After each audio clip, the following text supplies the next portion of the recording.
in our country, not just this county, have always been neglected to a certain degree. So I'm really happy to see this resolution will give people the opportunity to thrive together. However, yesterday at the shelter, we have lots of minority and the females, and guess what?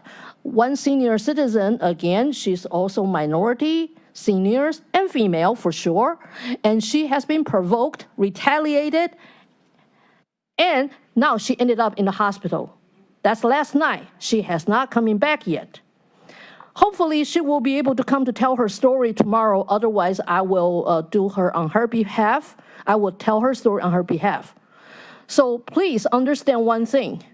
Doing something in the meeting to have all the good proposal is one thing. If all these good programs cannot actually get into the roots of our community, that would not be as truthful and meaningful to help everybody. It's not only money we should look at. It's a human, all the people we should invest. This is the development our country right now has been lacking for decades.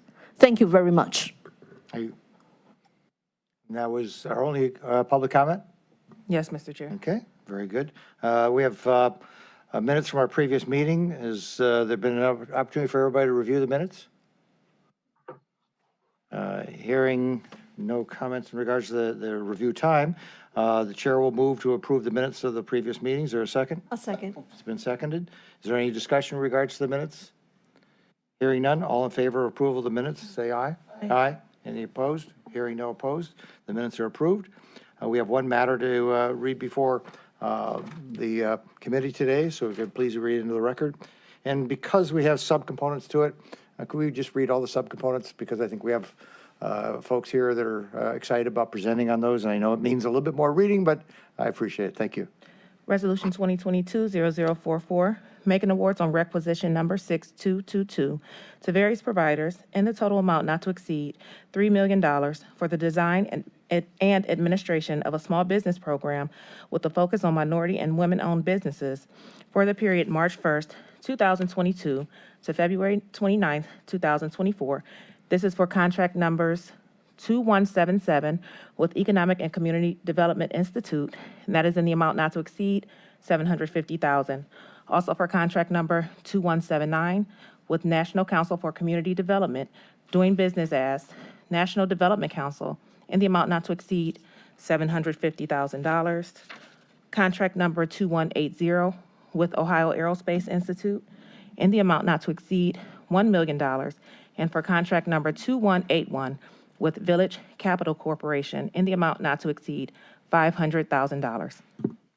Thank you very much. And the chair just would like to thank my colleagues for allowing this meeting instead of taking place last week when it usually takes place on our calendar. I was out of the country, and I appreciate everybody's kindness to being able to adjust their calendars. And Ms. Stevens, please let the record reflect, is here. And all those members of the economic development team here, I appreciate you also willingness to have this meeting take place today as opposed to last week. Thank you. Is there someone here from staff that would like to speak on this?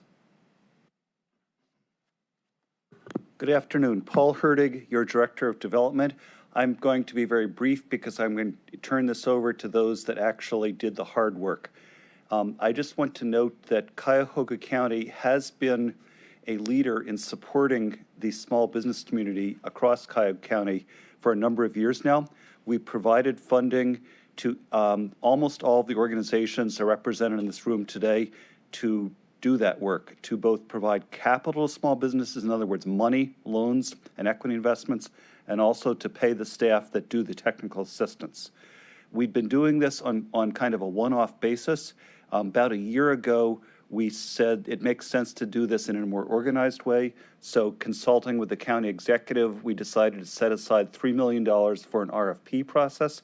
We've done that RFP process, and the results of that, after quite a bit of paperwork, you see before you today. One minor note, we are going to request expedited consideration. If this should meet with the committee's approval today, we're going to ask for recommendation for passage on second reading at the council meeting tomorrow. Simply because it's taken so long to do the paperwork, we wanted to let our partners get their work started as soon as possible. With that, I'm going to turn this over to our Deputy Director, Vaughn Johnson, and our Economic Development Administrator, Michael May. They have done the bulk of the hard work to go through this solicitation process, the review, and the processing of the awards. So I would now like to bring up Vaughn and Mike. Thank you. And before we get started, I think that you raised a great comment there, Mr. Hurdick, in that this is not a new, the concept of doing small business support is not a new concept that just started with today. And I think that sometimes people who come in and see this, they somehow think that this is a new project. We've been doing this to support small businesses step after step after step, and this is just one more step in that direction, taking us that way. And so I don't want, sometimes, and I know Ms. Liu meant well, but if the media picks up and somehow thinks that this is a new project, this is not a new project as far as supporting small business. This is part of our DNA. It's part of our culture. As somebody who comes from the small business side of life, I understand how important it is. And if you look at the number of employees in our economic system, it is small business that actually picks up the majority of the workforce out there. So I'm thrilled about that. I just wanted to make sure that I gave an applause for what you folks are doing out there. And so I see some handheld applause out there. So with that, I'll turn it over to you and your team to go to the next step. Thanks. Thank you, Mr. Chairman. So Vaughn and Mike.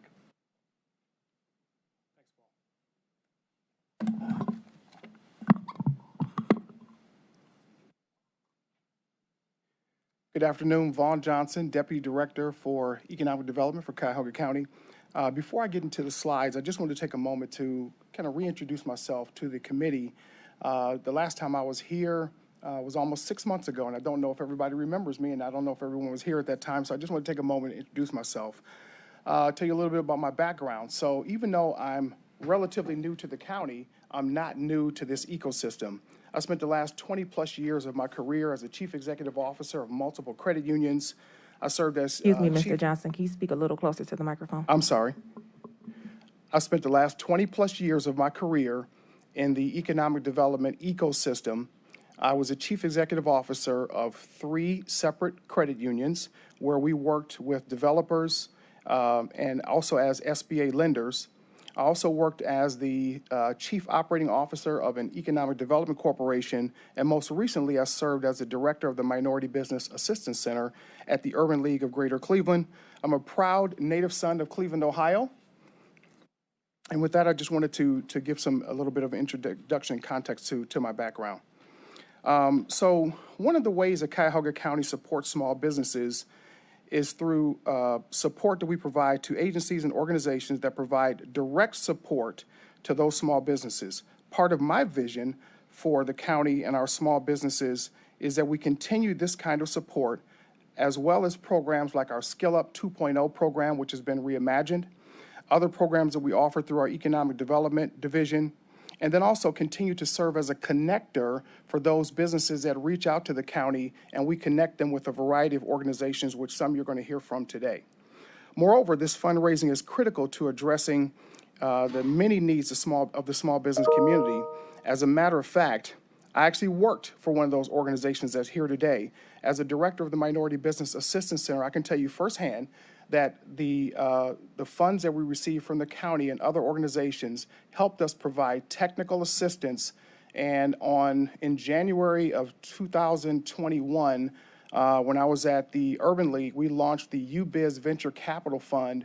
And through the Minority Business Assistance Center and the Small Business Development Center, we helped minority businesses through the pandemic procure over $68 million in new contracts. And we wouldn't have been able to do that without this type of support.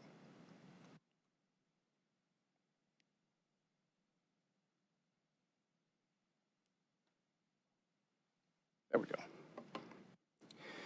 With that in mind, Cuyahoga County's 5-year economic development plan recognizes the importance of small businesses as a key driver of innovation, job creation, wealth creation, and economic opportunity.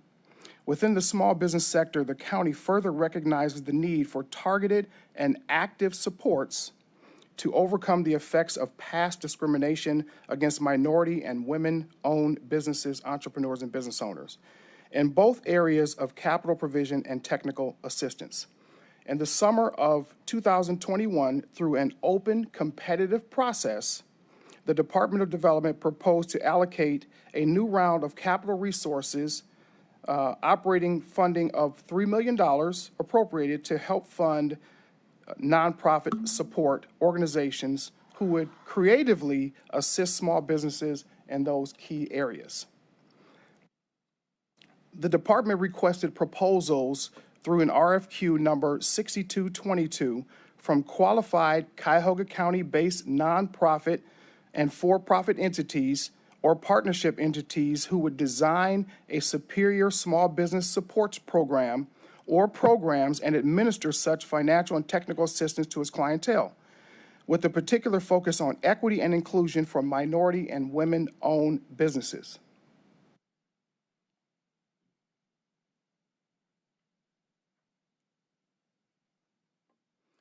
The RFQ process looked for the best combinations of financial and technical assistance programs that submitting candidates already operated and or were being newly proposed. The focus was to be on equity and opportunity in all aspects of minority and women small businesses, their ownership, their management, and their workforces. Both established small business programs with records of success, as well as new approach models, were considered. Organizational experience and track record in these areas was critical. Partnerships of groups coming together in the RFQ proposal was encouraged.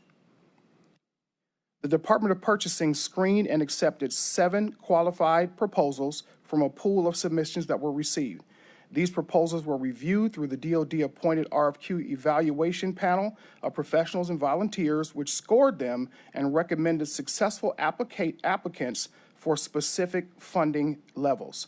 Cuyahoga County, on behalf of the Department of Development, solicited proposals from agencies and organizations to provide following services: supports for small business entities in Cuyahoga County, advance equity specifically with minority-owned and female-owned businesses. At this time, I wanted to acknowledge my colleague, Mike May, who was really the chief architect in developing this proposal. Mike and his team have done a magnificent job. Spending countless hours and a number of months to put this together. And we actually have a full-blown presentation, but in the interest of time, I want to turn it over to the folks that are actually operating these programs and turn it over to our first presenter, which is ECDI.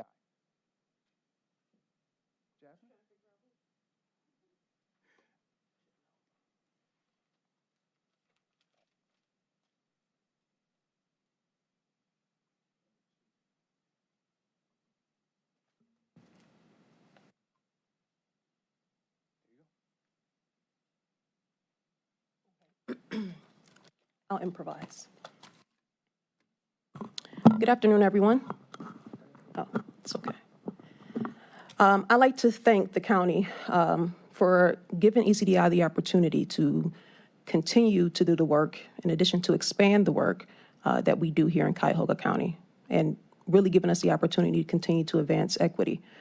Specifically, I want to thank Armin, Bon, Paul, and especially Michael May. He has done a phenomenal job in working with our development team throughout this process, and we just really appreciate the collaboration that has taken place throughout this whole process. Mr. Chairman, could we have her put her name on the record, please? Okay, I'm going to introduce myself. My name is Jasmine Dixon. I am the Vice President of Business, I always mess up my title, Business Growth and Development for ECDI's Northern Ohio market. There's a few individuals here I'd like you all to meet as well. We have our CEO and founder, Ina Kinney. We have our President and Counsel, Steve Fireman. And we have our Senior Vice President of Government Affairs and Economic Development, Fonda Williams. So just a little bit of quick background about me. I've been with ECDI for about 4.5 years. I have, worked with small businesses in some capacity for my entire career. And I am also a Cleveland native. Okay. So one of the things I do want to say is, due to this role, I've had the privilege of going into other markets and really getting an idea of how their entrepreneurial ecosystem works. And I really want to tell you guys that I'm very proud of the work that we're doing here. I haven't seen such collaboration and dedication to the growth of small business, specifically as relates to people of color and low to moderate income individuals, as I have seen here in Cuyahoga County. So thank you so much for that. I don't know how to work this, I'm sorry. Please let the record reflect that Ms. Simon is in attendance. So for those of you who may not be familiar with ECDI, we were founded in 2004. Our acronym actually stands for the Economic and Community Development Institute. And our mission is to invest in people to create measurable and enduring social and economic change. We are a U.S. Treasury certified community development financial institution, and we serve the entire state of Ohio, in addition to parts of Indiana, Kentucky, and West Virginia. We have been able to provide more than $130 million in loans to underserved entrepreneurs. In addition to our lending services, we also operate as a one-stop shop for small businesses, providing access to capital, training and counseling, and incubation services. All of these things have given us the privilege to be coined the #1 SBA Microlender in the country.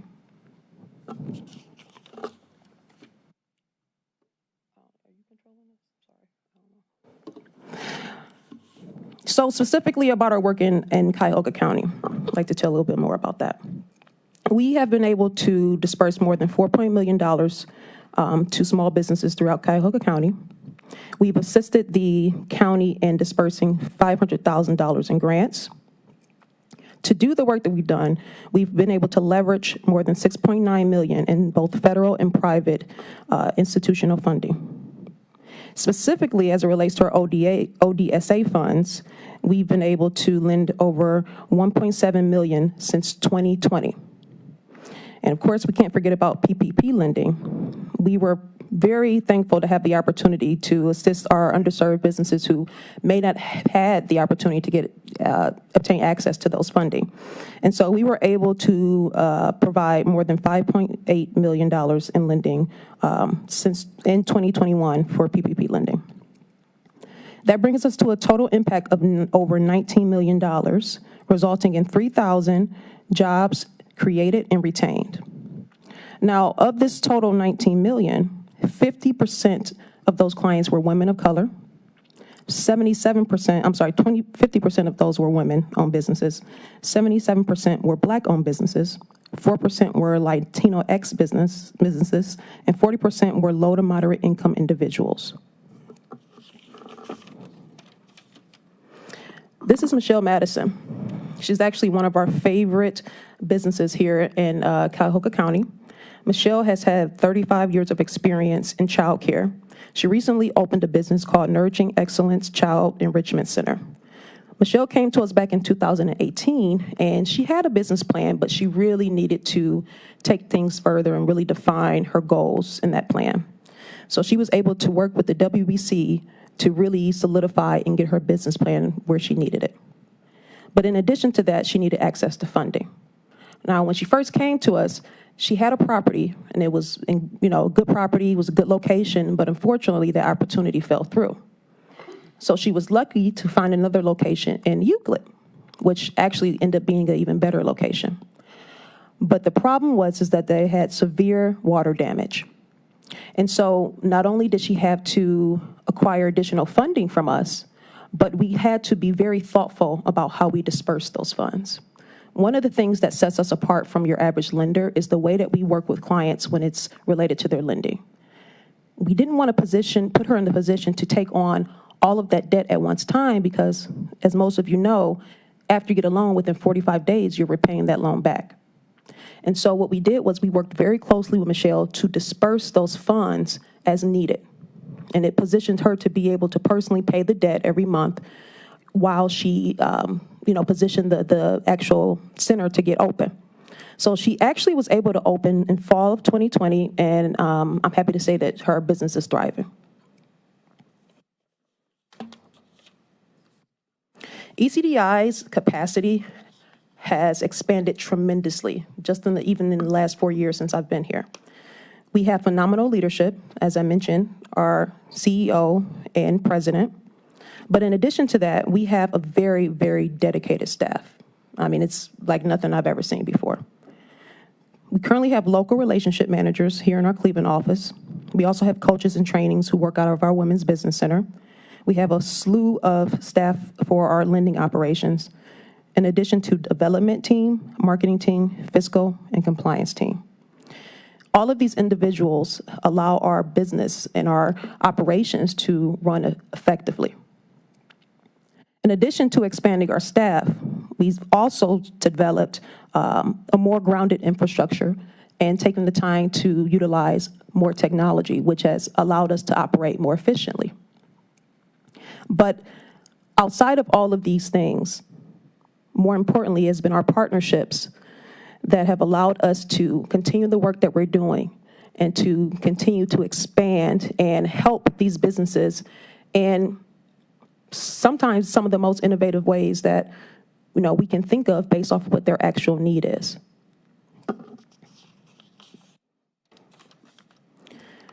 So what are we requesting? We are requesting $250,000 over the next 2 years for lending and technical assistance to produce 200 unique individuals served in outcomes, $3.5 million in loans deployed, and 3,000 hours of technical assistance provided. In addition to that, we are also seeking $500,000 over the next 2 years to expand our Minority Contractor Resource Centers program.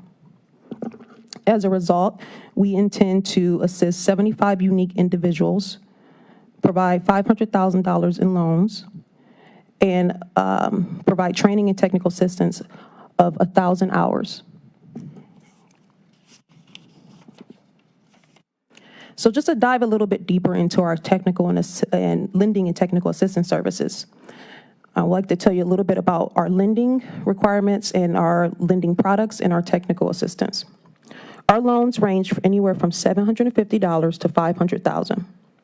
Our terms go up to 10 years. Our average loan size is $25,000, and we are able to provide interest rates as low as 2%. As it relates to technical assistance, our relationship managers are able to provide one-on-one assistance to our clients.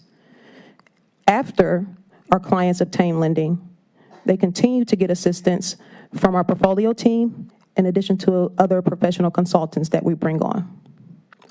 And then, of course, they're provided with counseling and in-depth training through our Women's Business Center.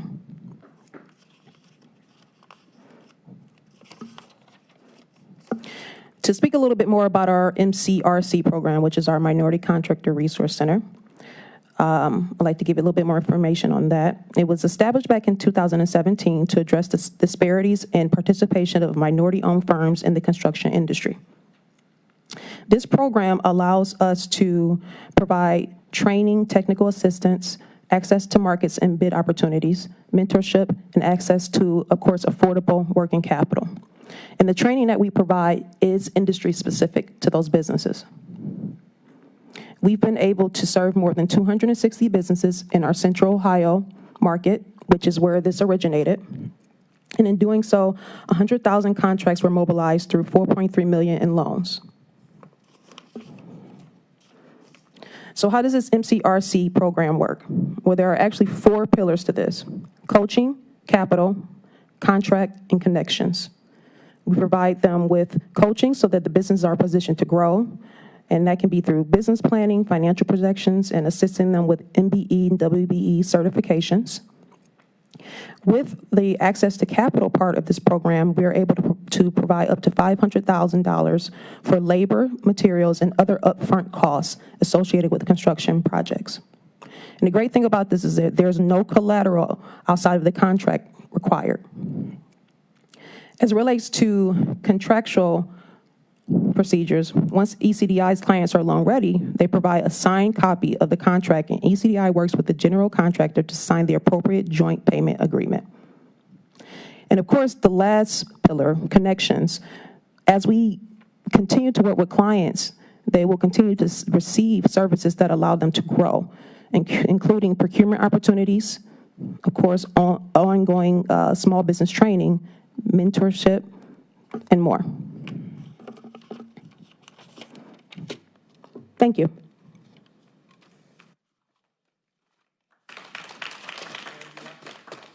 Would you like us to take questions as each presentation takes place? It would seem to me the continuity would be better if we could do that, if that makes sense. Yes, please. I was going to suggest that earlier, and I apologize. That's okay. No apology necessary. Any questions for Mrs. Dixon? Is there a question, Mr. Miller? Yes. So you're coming up to the microphone, so I didn't, yeah. Any questions from the committee first? Go ahead. Not hearing any? Okay, Mr. Miller? Okay, and I don't even have a question, just a comment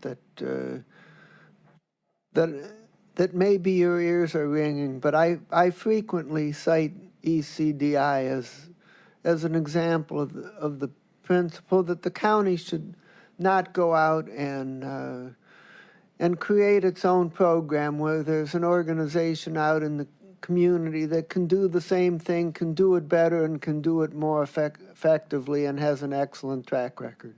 So I just want to thank you for all your efforts and wish you continued success. Thank you. Thank you. We appreciate that very much. Yes.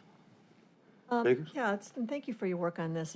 I had a little conversation earlier this morning and got a little bit into this.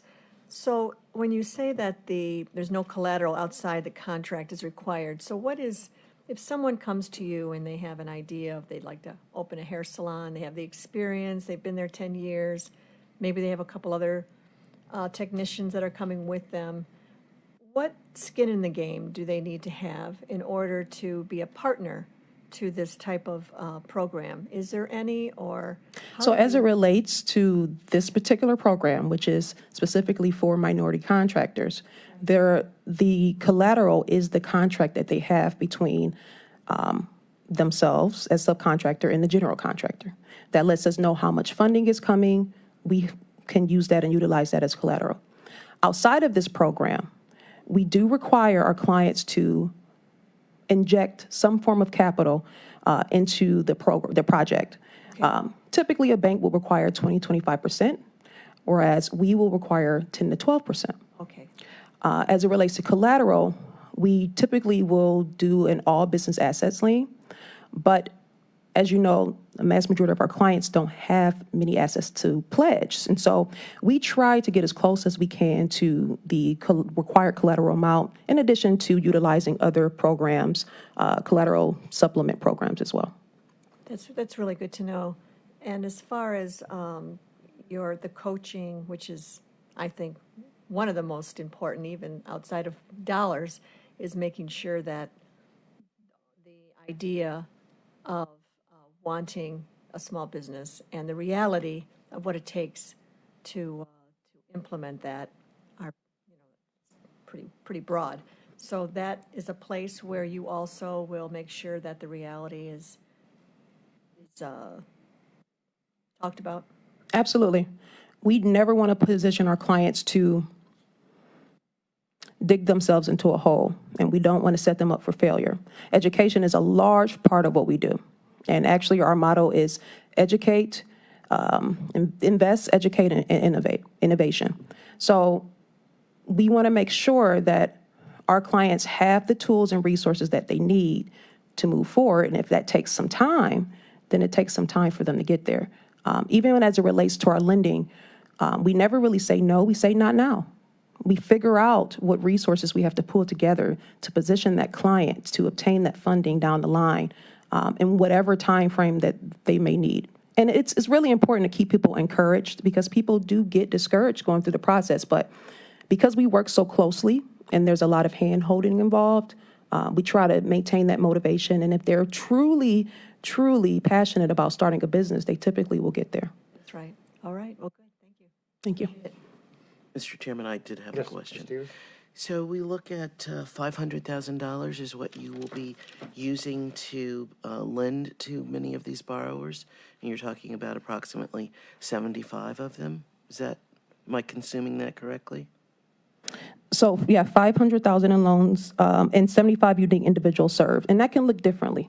It could be people who are positioning themselves to start a business in the construction field, or MBE businesses that are already actively, operating. So it leads me to ask, what does this leverage? Because if you divided 500,000 by 75, we're like talking about $6,500 approximately. Rounding is good. And I'm assuming you're looking to do much, much more to help these businesses get off the ground. So what does this 500,000 get in impact in the community in reality? Absolutely. So this is really the tip of the iceberg. We have funds, as I mentioned earlier, federal and private funds that we will utilize as well to expand this work, just as we have in the past. So this does enable us to really get into the weeds of it here in Cuyahoga County specifically, and to figure out what this market really looks like and to disperse the funds that are needed to some of these smaller businesses. But we do have additional funds that we can leverage if this number, needed to grow. So are we looking at $1.5 million, this 500 or 750 aggregately? Would the impact over a 2 to 3 year period could be as much as $1.5 million or $2 million? I see somebody walking up from behind you. How do we get to that leverage factor? I'm going to have Steve, our president, step up. This is Steve Fireman. How are you? I'm the president and general counsel. The $500,000 of the county's money is not actually to be lent. We're bringing in all the lending capital from our different resources. And so there's really no limit to what we will bring. I think we stated a leverage point, but so the leverage would be the 500,000 for technical assistance, administration. The MCRC program consists of a lot of one-on-one technical assistance, a lot of classroom. So that 500,000 relates to the 1,000 in technical assistance. I want to make sure I've got it in. Yes, that's Because, right. other people are going to ask us questions. Sure. So I ought to be able to answer them correctly. You gotta take the microphone. I'm sorry. You gotta grab the mic, otherwise we won't get Just as recorded. the 250,000 helps with the lending and technical assistance of our lending program in general, that's the same process with the 500,000 specifically for the MCRC program. So some of the resources you bring are like SBA funds and CDFI funds and from the various foundations? Correct. Okay, and do banks actually participate with you as well? They do. We do. We have various banks that And participate. so, on an average, since I know that you've been operating in Columbus for a long time, so you've got plenty of track record, what do you see in a 3-year time frame as potential impact? We won't hold you to that. It's just, what is it possible for you to do? Or is the question directly related to the MCRC program? Yes, or? it is. Well, we have lent over $6 million in Columbus. And at the beginning of the program, the cap on the amount that we would lend, it used to be called actually Capital for Construction, now it's called MCRC, was $150,000, so our average was lower. And then as you get repeat contractors, as you're building their capacity to take bigger jobs and multiple jobs at the same time, the dollar amounts that you lend to them naturally go up and up. So your question was, what impact can you expect in the 2 years? I mean, I don't know did we publish that or did we, I would say 2.5 to 3.5 million at least. And that's a significant number that Yeah. we want people to understand that our investment can potentially, we don't know for sure, we never know anything for sure, but potentially you look at 750 turning into 2 million, 2.5 in minority-owned businesses, and that's phenomenal for the investment we're looking to make today. So I'd like for that to be on the record. And additionally, remember, 500,000 MCRC, 250,000 to our general technical assistance. So the 250 is going to leverage another big number from our just general lending, and that's going to be, 5 to 1. There's going to be a lot more dollars go on the street in the form of loans, because we do have a long track record of our general lending, here in Cuyahoga County as well. Thank you. Thanks. Ms. Simon? Quick question on any kind of relationship with our reentry program here at the county? So we've been involved in Reentry Week quite a few years. We are also going to be involved in the Reentry Week that is coming up here in April as well. How does that work? You're present and So usually what we do is teach some type of training class specific to, individuals in their particular situation. And it can look different every year. It's all based off of, because we all work together collectively to come up with a theme. And so, this year is really about being able to rewrite, the future for yourself and take advantage of the resources that are out here so that, you're positioned to move forward. So I'm not going to say exact training that we have coming up. We do have some things that we're bouncing around. But yeah, we're very much involved in Reentry Week. And also we were on the committee, the Economic Development Committee as well. yeah, Mr. Chair, to our speaker, that, it's important and it seems like I want to maximize that relationship, if there's opportunities even beyond this. Absolutely. It's really important, and I appreciate your presentation. Thank you. Well, at least as I understand the program, it's more toward the entrepreneur and the business startup. There's clearly within the reentry program, there are programs for people to transition, not necessarily to start a business immediately upon leaving and coming back to Northeast Ohio. That would be very difficult, I would think. It's hard enough to make that transition. We have a number of folks in our team that have joined us as reentry, and step one is step one. Yeah, I mean, I think it's planting the seed. Yeah, and giving planting the seed people is something great. to reach towards. Most people want to go into business for themselves, especially if they've been incarcerated, because this may be something that, is an issue, with finding employment, or, whoever they do work with, they may find an issue with it, even though they're saying they're not, And so I just think it positions people to have economic opportunity. Okay, well, there's great things going on with the sector partnership, which is also a county program with reentry, and so I think it's exciting what's going on in that respect. You've got multiple states in which you're involved. Do any of these county funds leave the state, go to Kentucky, go to West Virginia, go to Indiana? No. As it relates to it? Cuyahoga County money stays in Cuyahoga County. Okay, and we can be assured of that. And then there were questions about security. You indicated there's not really collateral being brought to the table generally, or So there is collateral. okay. It may what would not be what would constitute collateral? Signatures? equipment, signature. There's always a personal guarantee. Okay. But also things like equipment, inventory. Sometimes people pledge things such as if they own a vehicle, they can pledge a vehicle. Okay.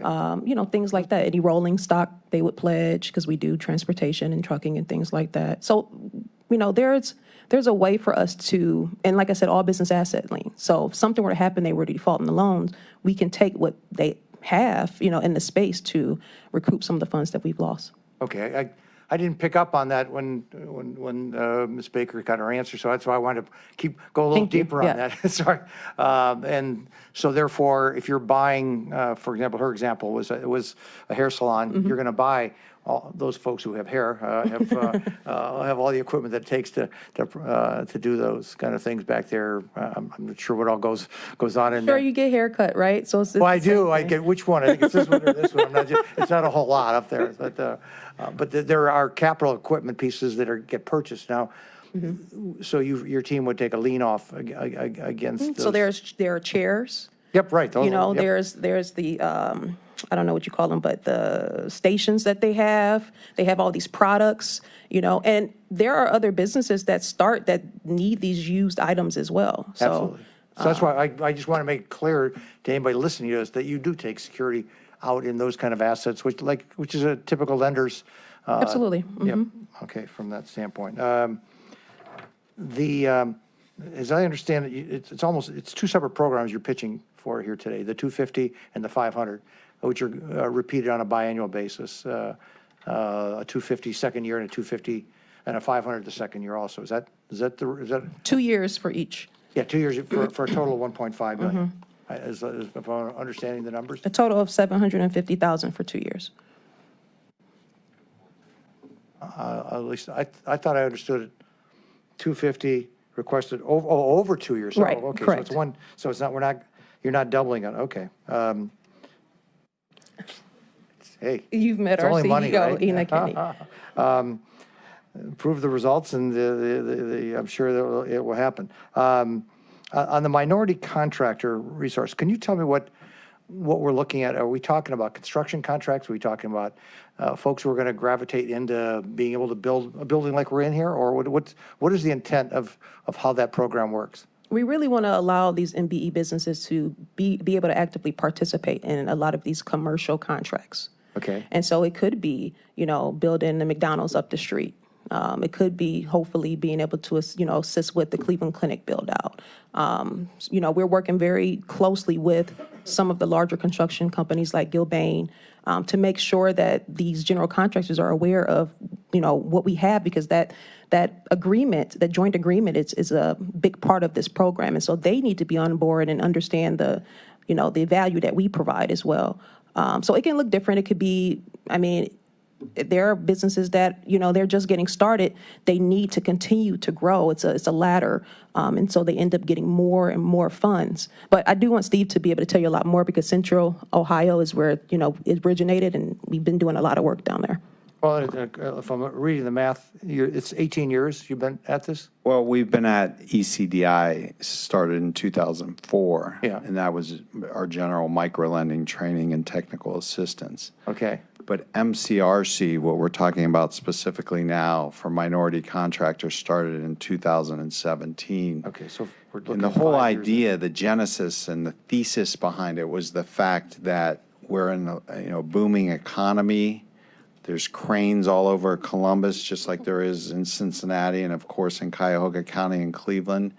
But there was a problem, and the problem was that the people benefiting from that continued. You know, the rich got richer, the bigger companies kept doing their thing, but there was a lack of small, minority, black-owned commercial construction contractors to scale. There was a lot of little guys, but for some reason they could not grow. And we had a group of leaders of the two major minority-owned contractors in Columbus come to us and say, you got to help us with this problem. We think we know what's going on. And part of it was, you know, bankability issues, credit issues. So the minority contractor couldn't handle or carry multiple jobs at the same time. They couldn't get funding or lines of credit to do so. So we created this training program to help them establish some of the fundamentals in their business, bidding, accounting, et cetera.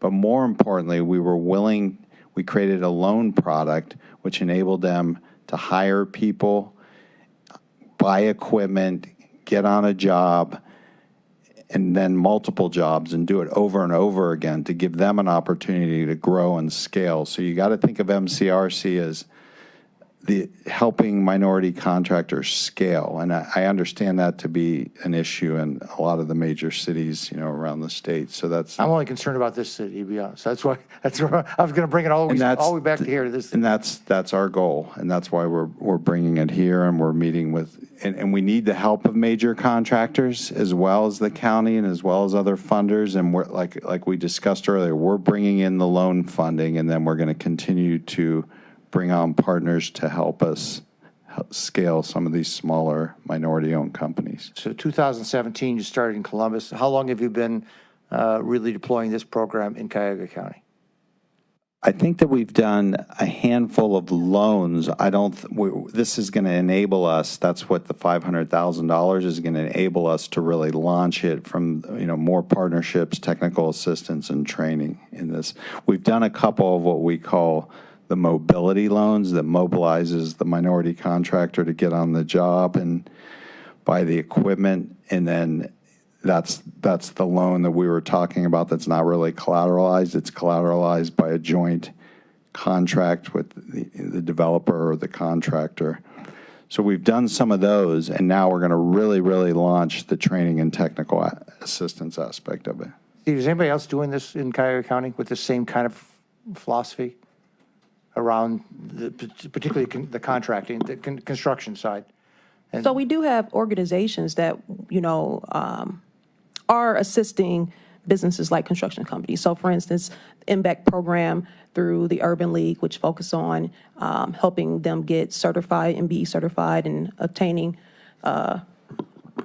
contracts with, the city and the county and such. I think you have a lifeline coming in. Yeah.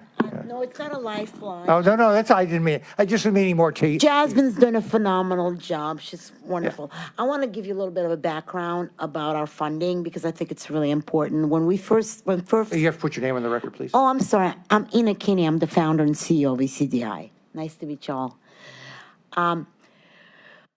A lot of money that's coming towards this program as far as capital is going to come from the state of Ohio. We were very fortunate to receive $10 million last year, beginning of COVID. We went to the state and we said, listen, you guys put money into big businesses. Now's the time to help smaller businesses. We were able to receive what is called a 166 loan from the state of Ohio, 0% interest. We're putting the money out at 2%. The program is specifically designed, these loans, for minority, MBE, and EDGE certified and qualified businesses. We're getting another $10 million right now because we've gone through majority of the $10 million from the first tranche is gone. So we're getting another $10 million. We're going to be putting those dollars out on the street to these minority contractors at 2%, which is phenomenal. There's no money like that out there as far as low interest. So that's why it's very important for you to understand that the capital that we'll be putting into these businesses, minority businesses, is coming not only from the state of Ohio, it's coming also from SBA, it's coming from other sources. We have over 40 loan funds that we manage. And the reason why I keep focusing on this minority contractor resource center is because the county has been taking some comments in regards to construction projects, if you've been reading the press and things of that nature. So I want to know whether or not this is something that's moving in the right direction, whether it's actually moved us in the right direction, and is it going to be the solution to help address some of those things that we've heard some comments from that same microphone from other speakers who say we're not doing our job. And I think this, you're saying it sounds like we are. Our goal is for it to be a solution, but obviously, solution comes from many partners, right? This has to be an initiative that is focused on minorities, but there's a lot of other entities that have to be part of it, right? So there's a lot of contractors in Cuyahoga County. There needs to be marketing and plans, and we're meeting with Gilby, and we're meeting with a lot of larger contractors to ensure that the access to these jobs is going to be there for the minorities. And we believe that the technical assistance and training, as well as capital that we're bringing to the table, will allow these minority contractors to get access to these larger projects. A lot of work to be done. Have we made progress, and are we going to make progress if we support this program in the construction side?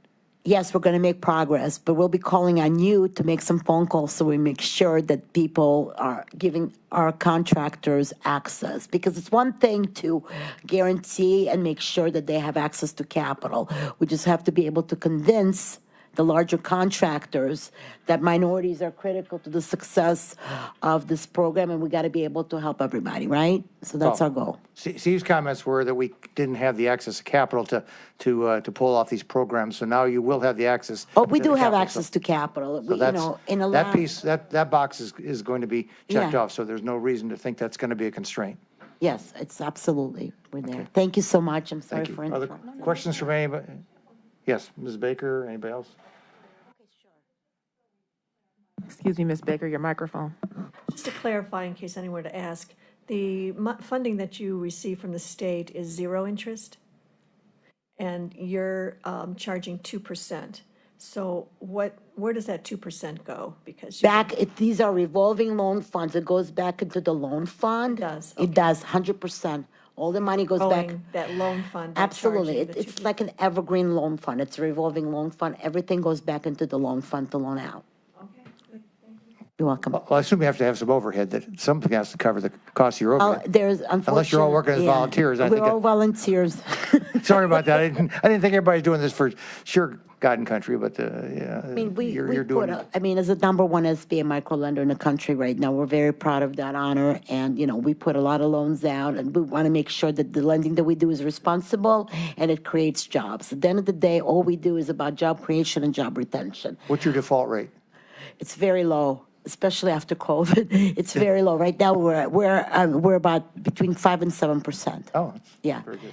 We actually have some Do my impact collectibles. reports that we will leave with you guys to look at. Again, we're very committed to Cuyahoga County and to the businesses within it. We've been here since 2012.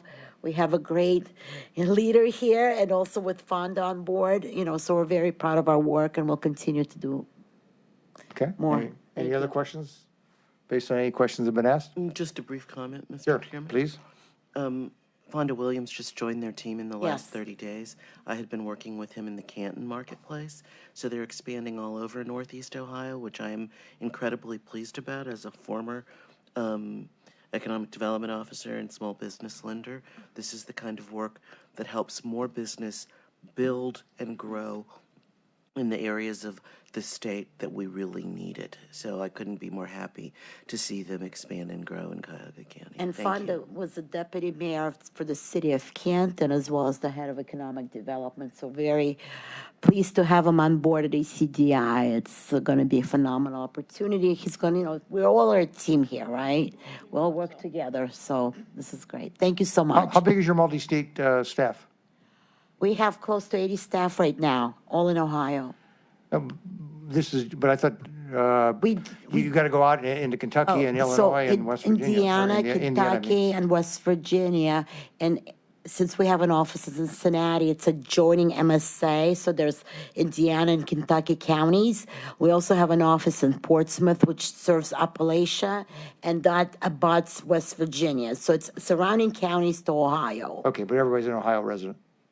We have staff that live in other parts of United States because of the remote, people working remotely and everything. Yeah, but we're very proud of our work, proud of our staff. Everybody's very much mission driven, and we're in the business of helping businesses. That's why I founded ECDI, to ensure that people had opportunities to start and expand businesses. Thank you. Thank you so much. Let's see, who's our next presenter then? Vaughn? Thank you. Thank you. Thanks, Mr. Chairman and committee. The next presenter will be the National Development Council, NDC.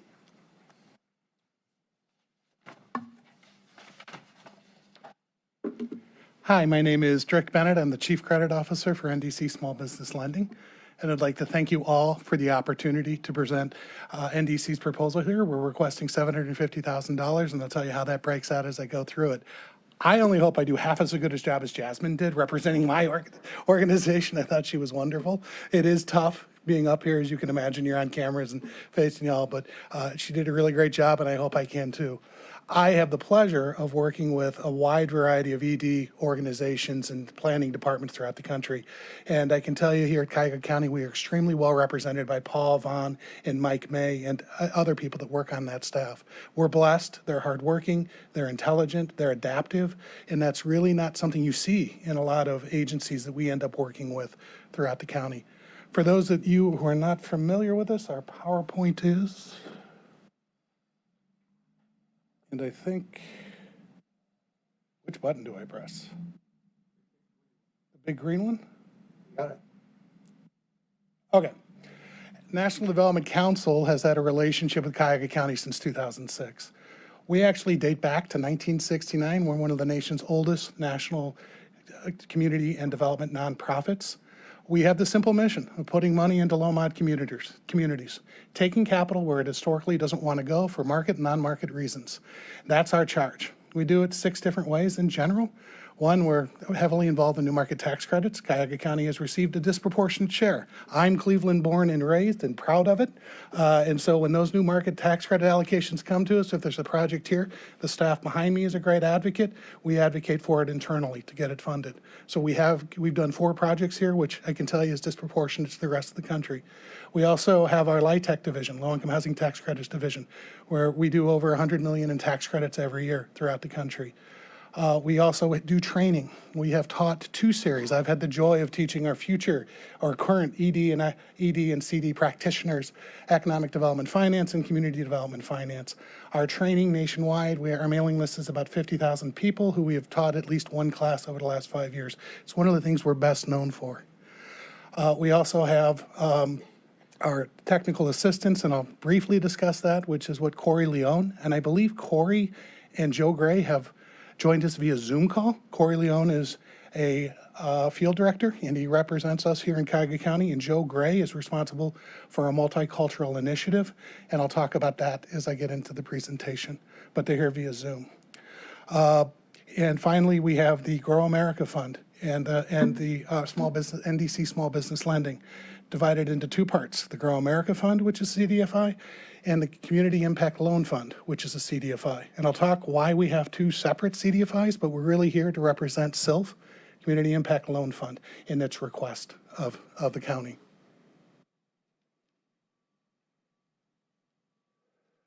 A little bit about technical assistance. This slide just talks briefly so you guys have some idea of what Corey's advised the county on. I leave that to your own purview if you want to read about that. But Corey comes into the county, you have a developer approach about a project, he'll evaluate it to let them know what he thinks the subsidy should or shouldn't be. He's had some successes with that. He also does a lot of training. I know he just led a new market tax credit training to county staff, just so they can understand that tool a little bit better. But Corey's here with a lot of frequencies. TIF analysis, CRA evaluations, anything that it needs. Its TA is broad because that's what they do. They provide advice.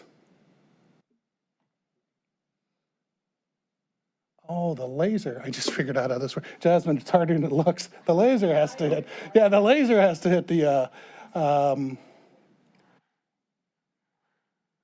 I thought. Yeah, I'm doing my best. Here in Cuyahoga County, we have actually been involved in, we created the Community Impact Loan Fund, and it skipped that slide on me. Here it is. We created the Community Impact Loan Fund because we knew there was a need to do smaller loans. We are with the Grow America Fund, we're the nation's only nonprofit with a national lending license for 7A loans. Those loans can range from anywhere from around $75,000 to $5 million, but we only can do SBA 7A loan funds with that license. So we recognized that we needed a different CDFI, primarily to attack the problem with minority business lending. So we created SILF back in 2015. Our first project was, of course, here in Cuyahoga County. We funded about 35 businesses for a little over $3 million. That portfolio is healthy. Actually, talking with ECDI, there's a lot of cross-collateralizations. I'm on their board at times for loan review. Our portfolio did relatively well during the pandemic. A lot of the programs you all passed and our government ran actually helped these small businesses. They're still struggling, and that's why we're here.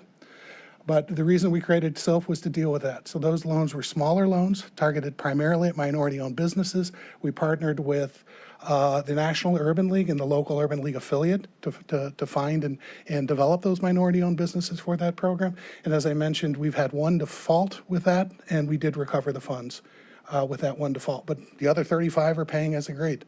And we're, 6, 7 years into it? So it's a testimony to the partnership we were able to create. Again, overall, we've done more than that 3.5 million. There have been other programs. We're involved in a small pandemic program for about 230,000 where we funded 22 minority-owned businesses. We've also done our PPP lending was here in Cuyahoga County where we did. And this is just a brief overview of what those look like. 87% of the loans were Black and brown businesses. 68 were businesses secured assistance through us. 60% were actually people of low to moderate income. That means they make 80% of the median household income of Cuyahoga County, who we were able to fund. That's 60%. That's a SILF parameter, that 60% of our loans must go to family household income that is 80% of the median of Cuyahoga County. It's a little bit different than many other CDFIs. What are we proposing here? We're requesting 600,000, we're requesting a total of 750, of which 600,000 will be in extremely flexible loans to minority-owned businesses. We're going to offer partial forgiveness with this. We view this as a pandemic relief program, hence the need for partial forgiveness, and also a very low down payment, a very low principal and interest payment to start out. We will provide an additional 600,000 in lending through the Grow America Fund, which will leverage that, so you're doubling your money. And of the monies we receive, 60,000 will go to our partners, our CDFI partners or local community partners, to help coach and mentor minority-owned businesses. Again, our loan amounts will range from 10 to 100,000. Interest rate will be around 3%. Term is going to be 60 months. Personal guarantee. We always get personal guarantees of anyone who owns 20% or more of the business that's applied. And we'll take a UCC on business assets. Like ECDI, in our previous experience with lending in this area, we've taken unique collateral. Sometimes we've taken trucks, sometimes we've leaned homes, sometimes we've taken cars. We'll look to secure the money in the most appropriate fashion. And this actually has a pretty low minimum credit score, 600. Even with that, I have now spent a career looking at credit scores. You know, what the additional mitigates mean is I'm going to listen to stories. I'm going to understand what happened, when it happened, why it happened, what's going on. But there is a point where, like, I think the CDFI universe is never say no, but not now. There is a point we'll say, not now, you need to work on this. Or another additional mitigant would be, do you have anyone else who's willing to guarantee? You know, that'll step behind your business because your track record so far based on your credit score isn't great. Someone else who is sort of a personal validation by having them also guarantee your loan. Again, these are really unique parameters for this type of program. We're going to ask them to pay $50 a month for the first year. Why $50? We've learned through lending in this market, you got to ask them to pay something. So they're going to get used to paying. Got to ask them to pay something. After the first year, the loan will amortize over that 60-month term for years 2 and 3. At the end of years 2 and 3, that's where we'd look at special parameters, where we're going to look at forgiving a portion of these loans. And they're going to be offered 3 scenarios. After year 3, for month 36, if they've paid their loan as agreed, they pay us each month. If they have filed their taxes, these aren't really huge parameters to meet. If they've strengthened their business management by participating in a course. That doesn't have to be an NDC course. We offer them, but it could be a course through ECDI, it could be a course with the local Urban League affiliate, but they have to take and show they take it. We'd prefer they take more than one, but at least one. And maintain their employment levels. You know, we're going to collect a payroll, or if it's a sole prop, we'll collect their tax return if they maintain their employment level. If they've done all those 5, we're going to forgive 20% of their outstanding balance. If they've hired at least one additional person, we'll forgive $5,000 more. Scenario 2, they somehow missed. You know, maybe they had to lay people off. They weren't able to hit all 5 of those. Well, we'll still forgive $5,000 if they hire one additional FTE, as well as if the borrower has done all 5 things but employs at least one additional person, will forgive $5,000. And then scenario 3 is just if they don't hit any of those parameters, they've laid off staff, we'll just amortize the loan as agreed. Our partners in this, the $60,000 that we're going to distribute to them, they'll probably get a lump sum payment up front, are going to be the Collaboration Station. That is a CDFI that works with 75% of businesses in this country are owned by one person. That's a CDFI that solely works with those groups of people. And we'd like to fund them through this program. Hispanic Business Alliance, and of course, the President's Council. And I know I talk fast. I hope that didn't work against me. But I grew up with 4 boys, and I had to talk fast to my mom to even listen to me. So with that, I open it all to your questions. Questions? Yes, Ms. Baker? I'm curious on one of the panels of reimbursement, why is it that you forgive any part of the loan? If they're receiving, and I understand the $50, get them used to making sure they understand the repayment piece and also, you know, spreading, making it for a longer term and not making it too hard to pay back. But why the forgiveness part if they have all the advantages of going in? The weirdest thing about the pandemic is that for the first time, I'm actually seeing spreads because of PPP financing, where minority-owned businesses have more capital than they've ever had. This is an effort to build capital. That's why we're choosing to forgive it. And it is, we could say, no, we're not going to, but we felt it was necessary to try to fill that equity gap that is part of the balance sheet for market and non-market reasons. These businesses that we're assisting are for profit, am I right? Yes, yeah, we will not be funding Wouldn't, nonprofit. naturally, a business that is successful over time build that capital? Or why is it that we need to, I guess, kind of backfill? This is an acknowledgement that minority-owned businesses don't have the same opportunity to look for capital that those that aren't owned by minorities do. You know, if I had to start a business, you know, to talk personally here, I went to Ignatius. I know people. You know, it's harder. It's just harder to try to solve that capital gap. If I may follow on that. Sure. I understand the need for capital at the beginning of starting your business and the difficulty, perhaps that is not equitable. But once you're in business and you've been given all the support systems that are in place to make up for that difference, I just guess I can't get to why at the end of that process would you give back? The assumption is that, and these are great questions. Thank you.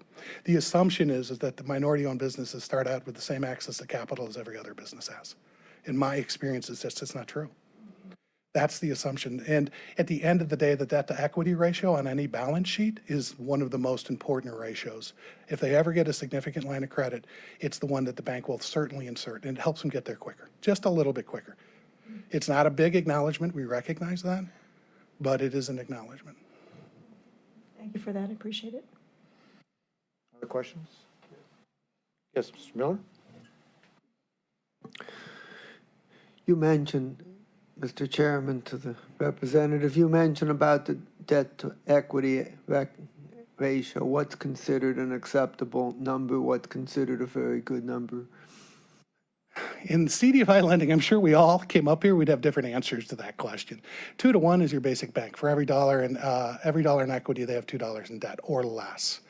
CDFIs go up to 5 to 1, but we've gone up higher than that. For every dollar in equity, they have $5 in debt. We've gone to 12 to 1. The SBA has, on the 7A side, has specific parameters that if you get higher than 8 to 1, they're going to start asking questions. Again, Councilman Miller, I did start out at Belair Puritas way back in the day, so it's nice to see you up here. Somebody, I thought I heard the prior group say that they would go down as low as 12% of equity. I thought that, huh? No, that's your lending. You're going down. That's the default rate. Yeah, and being on, I was on their loan review. It's all similar in the CDFI universe. Okay. They would, and I know their chief of credit. They would answer similar to what I just did. And during the previous presentation, we heard about PPP. Do you have PPP in any of these loans in any of these organizations? Of the slide where I had our total, we did do PPP loans to minority-owned businesses. My memory is we did about $8 million in loans here in Cuyahoga County to PPP. Nationwide, again, remember we're national. We did over $200 million. Okay, but here you did $8 million. That's my memory. Please don't hold That's me okay. to it. I mean, I'm just Kentucky windage is fine. And to Ms. Baker's point about waiver, if I understand the way most of the PPP loans worked, that was 100% forgiven. Oh, it was, yeah, and So I if you're should have forgiving touched. $8 million in your portfolio, why would you need to forgive even more? I mean, if you were lucky enough to get PPP and you got a forgiveness of that 100% of your PPP, that was a heck Again, of the a thing. operative assumption is that there were businesses that were able to, they could, because you remember 60% of the funds could be used on labor. They found other ways to use that 40% of funds. And there were businesses, because there was no measure on whether or not you were deeply impacted by the pandemic with PPP, where they were able to keep sales the same, and that was almost bonus money to them. But that's not, by and large, not a lot of people who received that program. PPP was the worst government solution, but the best one for the time. Yeah, I mean, Yeah, but yeah. my only point was the same as Ms. Baker was, that you were trying to get people to an equitable or an equity position within on their balance sheet. And if you got a waiver of $8 million, that probably, those folks, do they also still need another 20% of I would argue waiver? many of them did because they were deeply, so if you're a restaurant, it depends on the industry. And think of the industries that our minority-owned businesses are in, many of them. They were more impacted than some of the other ones were. Well, but I guess my issue with that would be every restaurant was affected. I don't care who owned it. Every restaurant, every hotel, everybody in the entertainment sector was impacted by the pandemic. True, but it gets back to if you're a minority-owned business and starting a restaurant, it's harder to raise capital. And it's a recognition of that. Yeah, I That's was why we're just trying to trying to get to do your that. math. It just seemed like they're getting both PPP waiver, which is 100%, whatever amount that you loaned them, which that could have made up made up more than 20% of the portfolio already. And then you're giving them 20% of what you're loaning them to. Mr. Chairman? Is that, if I'm understanding it correctly? Yeah. You're trying to statistically approach historic systemic racism. Those two things cannot be addressed in the same way. It is hard for the average minority-owned business to find a wealth of lenders. In the majority world, when you're ready to borrow money, you go to 3 to 5 lenders and see what the interest rates are. You will go as a minority owning a business, and only 2 or 3 of those banks may even talk with you. They may say they're not interested in the product or the industry you're in right now, even if they are lending to one of your peers. It is like the same thing we see in the housing industry, where an African-American family owns a house 1 block away from a majority family. The houses are comparable, built at the same time. The kitchens and bathrooms were maintained in the same way. They see pictures of the black family in the house, and they reduce the value of the house by $100,000 or more. This is not, we cannot statistically approach the differences in the impact on trying to own a business when you are a person of color. Am I expressing it correctly? Much better than I did. Thank you. Yeah, Mr. Chair, okay. I am trying my best to understand what you're suggesting. The response was about on the forgiveness. It had nothing to do with the lending on the upfront. It was the forgiveness, and we were in a unique program last year. There's no question about it. I agree with you. It was a goofy program, but PPP was a goofy program, but it clearly helped everybody that was in, especially the poor folks who were trying to run a hospitality business.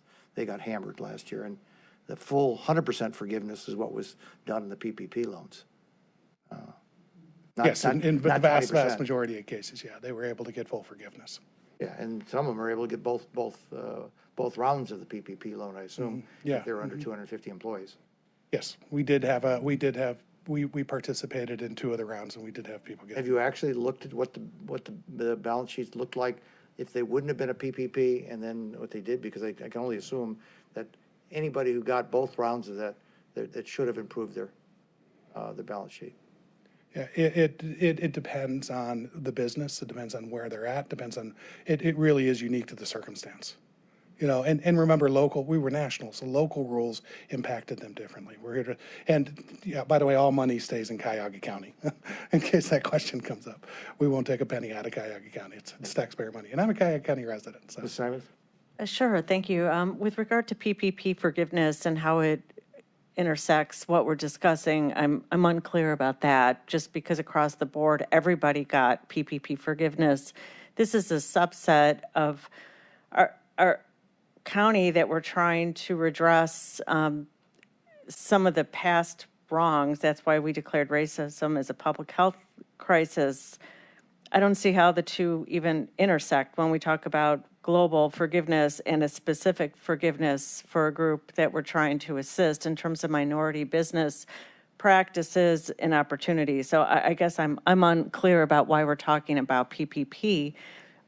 We know that, when we talk about housing and not having that historic capital and able to secure even loans with housing because of the discrimination in the past has hampered the minority business owners to be able to get loans. So I guess what I support any kind of forgiveness in this discussion. We're talking about a unique opportunity to help a group that's been historically discriminated against. And so I guess I'm unclear why we're talking about PPP. Well, it came up- And my colleague Stevens spoke much better to this in this statistic comparison, but it's apples and oranges. And we're trying to do something very specific to help a specific group that's historically been discriminated against. And that's, when we talk about, I can go back to Black Wall Street trying to for groups to get on their feet and to be knocked down. It's an opportunity to lift up. And the forgiveness is important, I think, to allow these businesses to thrive. So that's my position.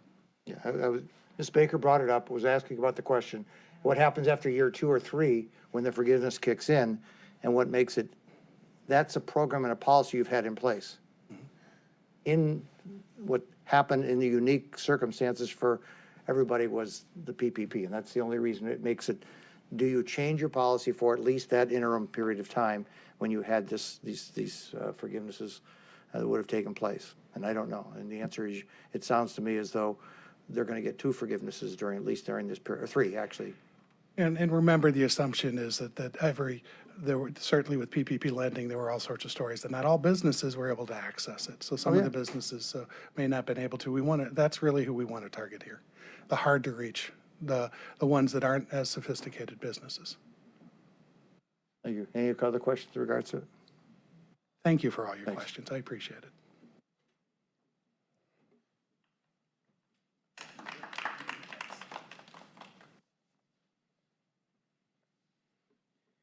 Mr. Chairman and committee, our next presenter is the Ohio Aerospace Institute.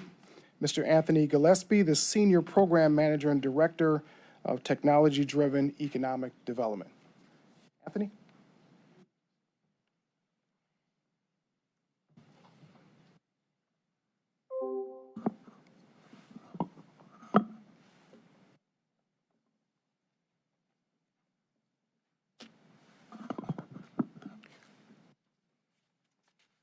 Chairman, to members of the committee, thank you for the opportunity to actually speak before you and share a little bit as far as our particular project that we proposed here as far as for the Cuyahoga County Small Business Assistance Program. I'm definitely excited as far as the opportunity. Don't mean to cut you off, but if you could just put your name on the record as opposed to somebody introducing you. Sure.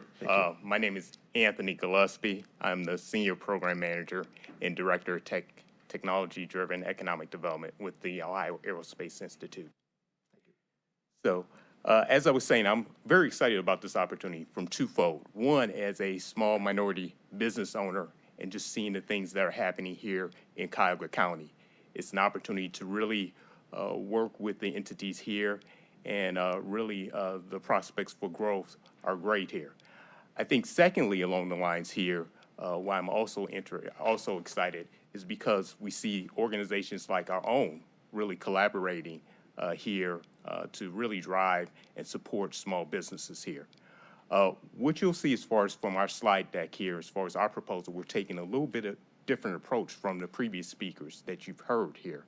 And so we're going to share really how we're taking our resources, taking our parts as far as our organizations and working with small businesses to really take our core capabilities and really drive really drive growth and development for small businesses, in particular, small underrepresented businesses here in the region. Excuse me, Anthony, can you speak a little closer to the microphone? Sure. Thank you. And I'll project a little bit better. Is that better? Can we start the slide deck, please?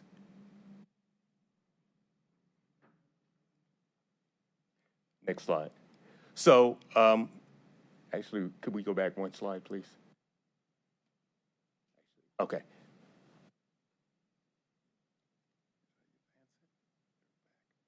Okay. All right. Okay. Thank you. So, what you'll hear is from myself as well as other members of our team who actually introduce their respective organizations. But starting off as far as the Ohio Aerospace Institute, we've been around for over 30 years. And really, we're involved with working as far as doing industry, university, and government collaborations. So we're an organization with a focus towards the aerospace industry and how we drive connectivity and collaborations among various stakeholders.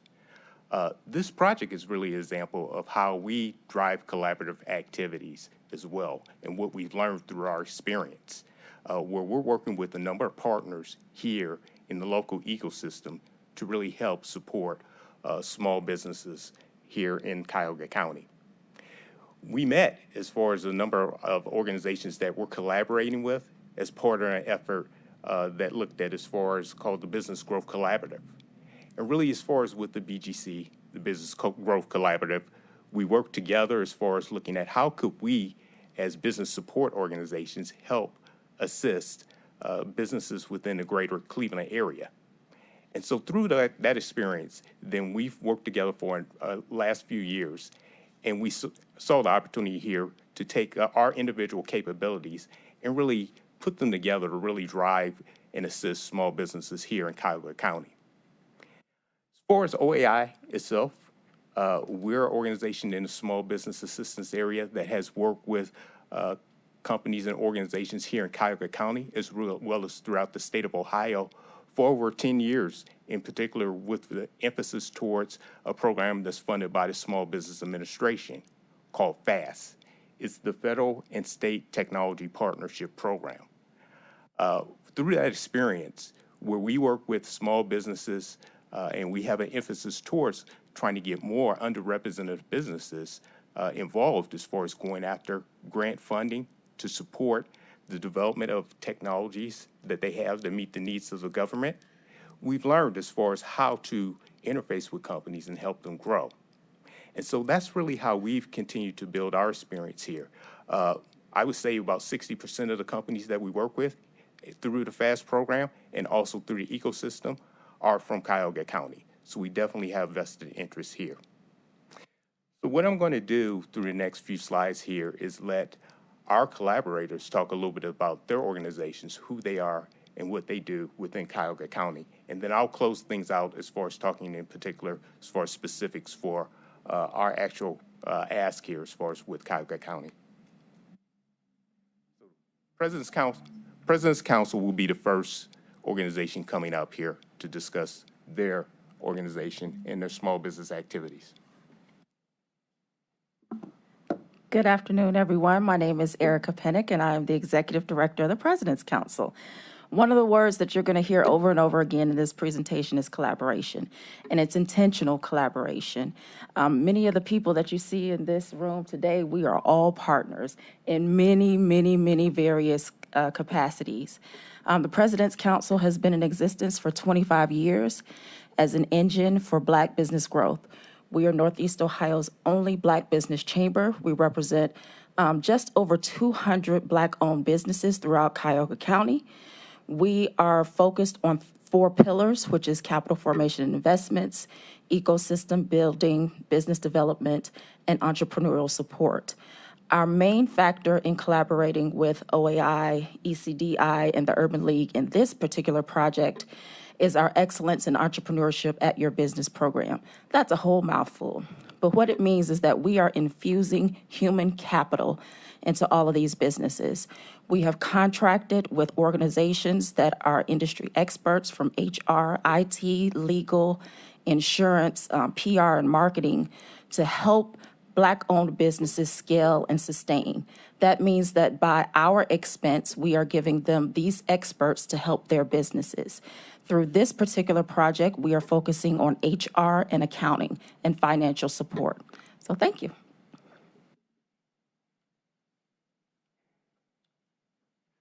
Next is ECDI. I'm not sure if Jasmine has more to add from her earlier presentation. But ECDI is definitely one of our partners on this effort. And last is the Urban League of Greater Cleveland. Felicia.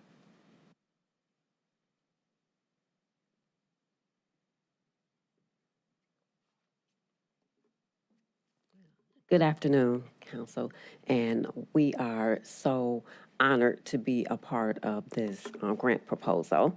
I'm Felicia Townsend-Ivy. I'm the Director of the Small Business Development Center at the Urban League of Greater Cleveland. The Urban League of Greater Cleveland, we will be 105 years old in the community this year. We traditionally were, we were organized to help African Americans who were migrating from the South to the North, who were coming here for jobs and a better way of life and thought that they were going to get it when they got here, only to find that they were not able to get jobs and housing. So we were in place to help those migrating African Americans to get the skill sets that they needed, and so they wouldn't be homeless on the streets and to be able to get housing. So our entrepreneurship center at the Urban League was founded in 2004. And some of those reasons have been spoken here over and over as to why we actually needed an entrepreneurship center. So one, I would say, is due to returning citizens. When African Americans come back and they have felonies, they can't get jobs, even with training. So we saw the need for African Americans that were returning to be able to create their own job. So that was just a piece of the reason for our creation, a large piece of the creation of our entrepreneurship center. But we provide technical assistance. We are very, delicate and patient to help our people with all of those foundational pieces that are missing, such as we have no concept of credit. To help people to build that credit, to help them with just the getting your business registration, all of the foundational pieces you need, the bank account, knowing how to put a system together so that you can run your business in a responsible, accountable way. And we do a lot of hand holding within that whole process. So our piece in this grant is we're looking at providing more services for our business owners to help them to get certified. So it's just part of that stepping stone. So we offer the MBE, Minority Business Enterprise Certification, WBE, and EDGE certification. It is a daunting process to get certified. It's not the most user-friendly system. I don't know if anybody's ever looked at the state system to get those certifications. It's very daunting. And then all of the pieces of paperwork that goes with that. So we help to step our clients through pretty much step by step through the checklist. We help them to prepare and put those things together, and we walk them through that whole submission process of being successful at getting certified. So that's just a piece of them getting that jacket on, and I call it putting on the uniform. So we want to make sure that they're ready for the game, just like a football player. You got your helmet, you got your knee pads, your mouth guard. So we're helping them to have all of the pieces so they can even play the game, to get in the game initially. And also, I think a part of this is our UBiz venture Capital, our very new arm of lending, and we are here to support and to provide access where we can for minority and specifically Black-owned businesses. Simon, question? Just a question. Yeah, for which presenter? The Urban League? Urban League. Okay. Just a quick question, and maybe you can Yes. get back to me. So was this the first organization formed to address the migration from the South to get jobs for African Americans after Reconstruction? It just seems like a long time after the war to then wait to have an organization in 1917 It was. to help. I mean, that's a long period. Was this the first one in Cleveland area? To my knowledge, we were the first. Wow. I mean, that is a long time. It is, and we're still here. Okay. I mean, between Reconstruction after the war in 1917, it just seemed like that's a gap to help people looking for jobs and housing. So I'm sure there was always community because we've always, as a people, had community. So your auntie is here, and so you come, you live with your auntie, and then they kind of help you to get jobs or a skill. They may know someone who was hiring, and so family helps family. But then, you have some people who didn't have that family support to be able to stay with that family member or to help them who had a job where they could bring them on also. Yeah, okay, thank you. 1917 is Yeah. significant. Bolshevik Revolution, South Euclid was incorporated, and we've got the Urban League. There's just a lot going on. Thank you. Other questions? Yes, sir. Yes. So in ECDI's presentation, they broke down how they were spending the money. You have approximately a request for $250,000 more and a couple more partners in this. And I don't see in your presentation how you're breaking down what goes where. Is there a specific amount for technical assistance? Is there a specific amount? Can you Yes. yes, illuminate that for us, Yes. please? On this slide here, actually, you were ahead of where I was going here. On this slide here, definitely it breaks down, is a breakdown of the various initiatives that we have here. And then as far as the costs for each initiative, our ask was $1 million over 2 years. And for the marketing support initiatives, then we're looking at a total amount of $164,000. And mainly as far as for that task, then that would refer to the work that the Urban League of Greater Cleveland is doing as far as certifications. And so we're looking at, they're going to hire 2 consultants using the funding. They expect to interface with 500 clients that will result into 150 certifications. The next area is really focused on, as far as the second area here on the slide, is talent, as far as the talent support initiatives. As far as the cost for that, as far as in our proposal, was it was in the amount of $392,000 approximately. And really that will focus upon really looking at providing 2 parts of support for small businesses. There are a number of businesses that need HR support, and that will be a component of the President's Council EEAYB program, Entrepreneurial Excellence at Your Business program, as well as it will be partially supported. ECDI will provide some support as well as far as helping those small businesses that need a virtual assistant. So a portion of the funding will go to ECDI to actually work with a number of business clients there. And so a total of 20 businesses we expect to be served through the virtual assistance and HR back office support as far as for the second initiative, the talent support. And then lastly, as far as the capital support initiatives, there's really 2 subcomponents to it.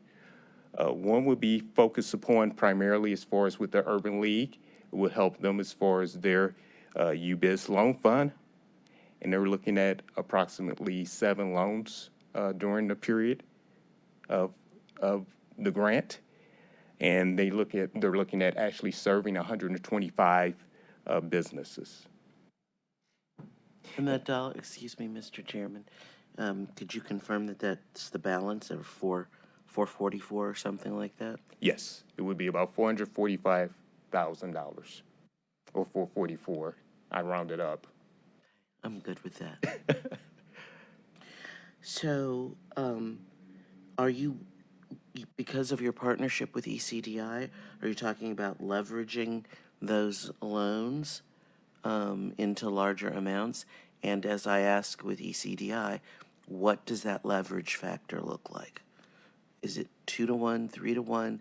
Is it, would we be looking at $1.5 million as opposed to just 445 when the leveraging was finished? I'm going to ask for help from I see Ina. Excuse me, can you come up to You the have to come to microphone? take the microphone. Sorry.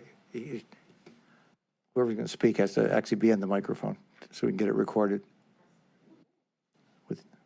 Historically, Your name, hi. please. Sorry about Ina that. Kitty. Sorry. Historically, our leverage is about 3 to 1. Oftentimes, we'll go higher than that. So that's on our lending. And for every dollar that we receive from a funder, we're able to leverage a minimum of 3 to 1. So we're talking about SBA again? We're talking about SBA, U.S. Treasury, Department of Health and Human Services, State of Ohio, Foundation, bank funds. Like I mentioned earlier, we have 40 plus different loan funds. I wanted to get that on the record. Yes. Thank you, Mr. Thank you. Chairman.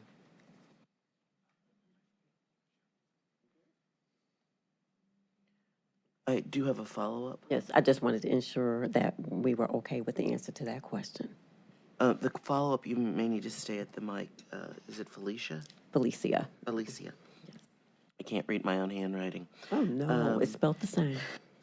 So,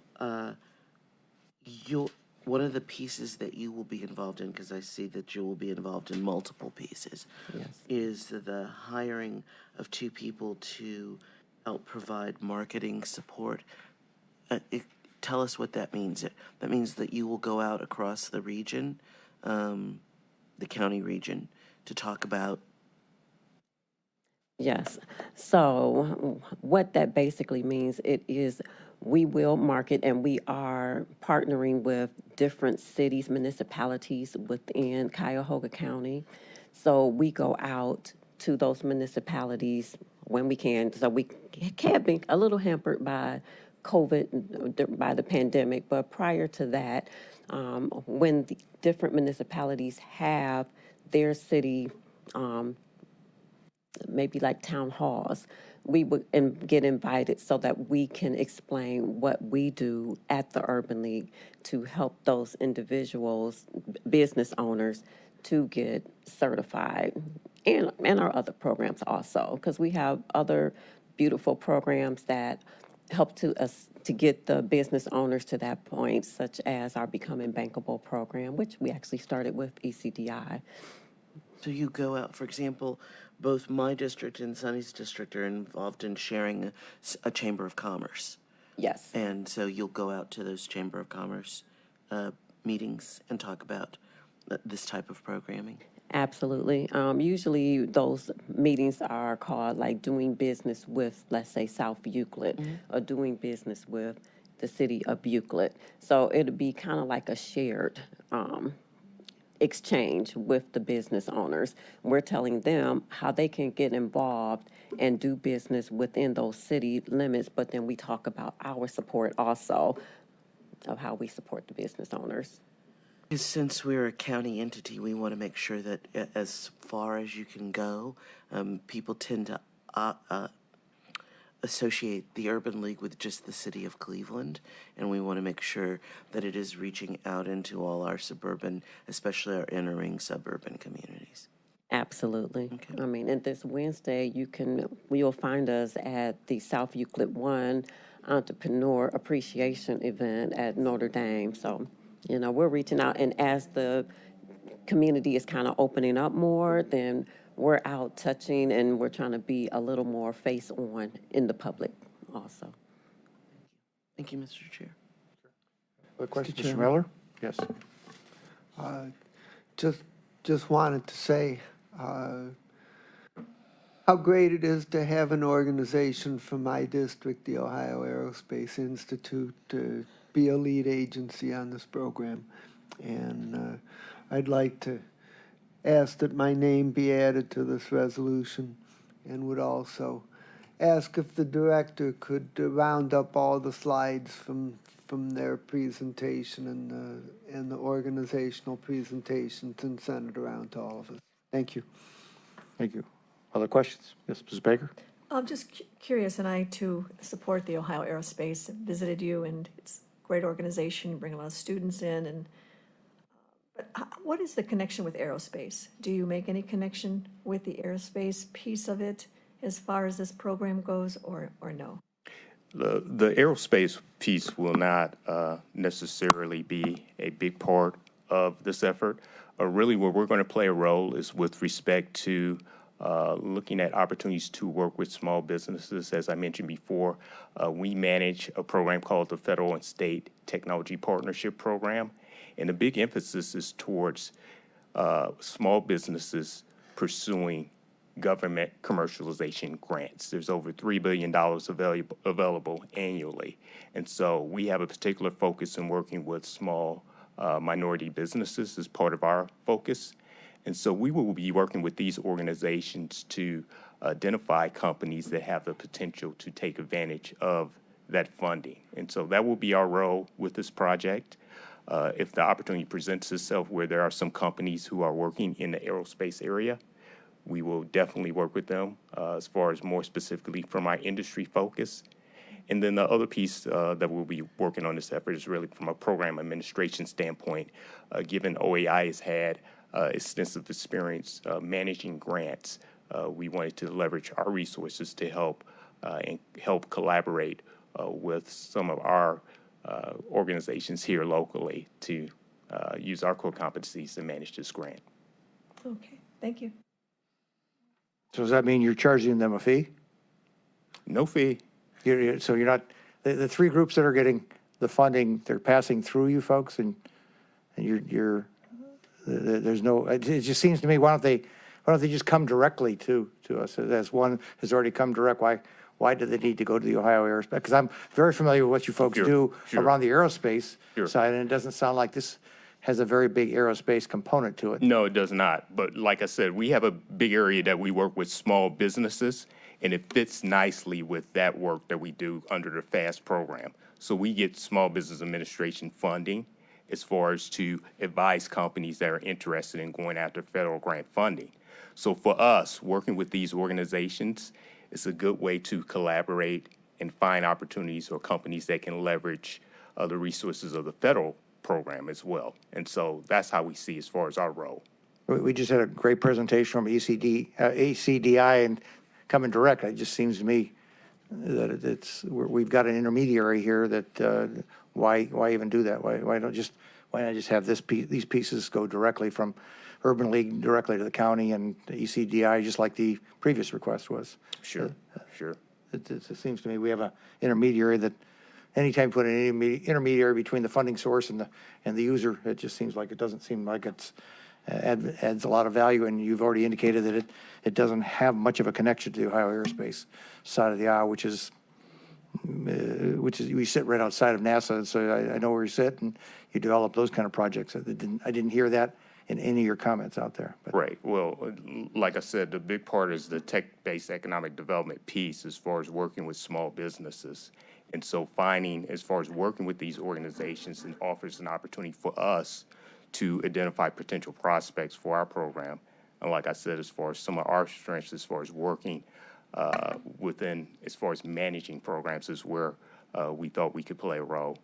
And it was a good connection from previous opportunities that we worked together. Okay, maybe we're gonna hear some connections to actually aerospace from Urban League. Sure. Yes, from. Okay, I just wanted to inject, this is Felicia Townsend-Ivey from the Urban League again. So OAI has been just a treasure for some of our clients who are tech-driven or tech companies. He's working with a company now, a young lady from East Cleveland, and she is going after a SBIR grant So we definitely did not have the in-house knowledge base to walk this young lady through that SBIR process.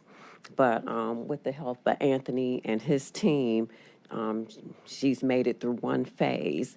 And, we're here to provide that technical assistance for her to try to build that team around her and ensure, again, that she has all of the foundational pieces she needs to be successful in going after the SBIR, ensuring that she's certified. She has the proper accounting in place. She's able to, actually, we walk her through her pitch. She has her pitch together. So, but then his team takes her through and they ensure that her paperwork is solid, and they counsel her on all the pieces, like I said, that we can't, because that's what they do. Thank you for bringing the aerospace connection to it, because I hadn't heard it until just right now. That was the first I heard that. Thank you. Mr. Chairman, Yes. one of the things that I know, and I forgot the young woman's name from President's Council, some of the more established African-American businesses, which are typically members of President's Council, occasionally, unbeknownst to their traditional thoughts, they may have a product that could be used by someone in the aerospace industry. For example, one of the thoughts is MVP Plastics, who is a member, sometimes provides Know them very well. supplies that gets connections like this. Yep. And so you understand why I wasn't surprised that they wanted a connection with the aerospace industry, because there are things that traditionally the owners of these businesses are not thinking about. So this is a new way to bring, am I wrong?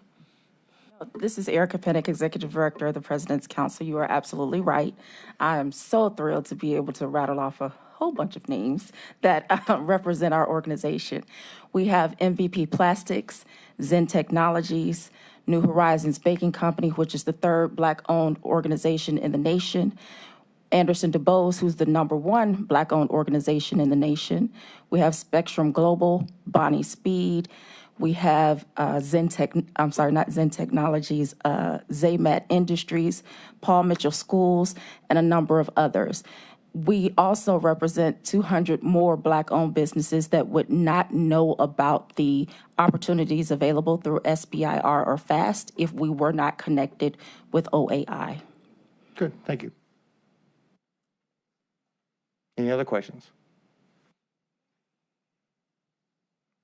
Oh, thanks. We have one more group, I think.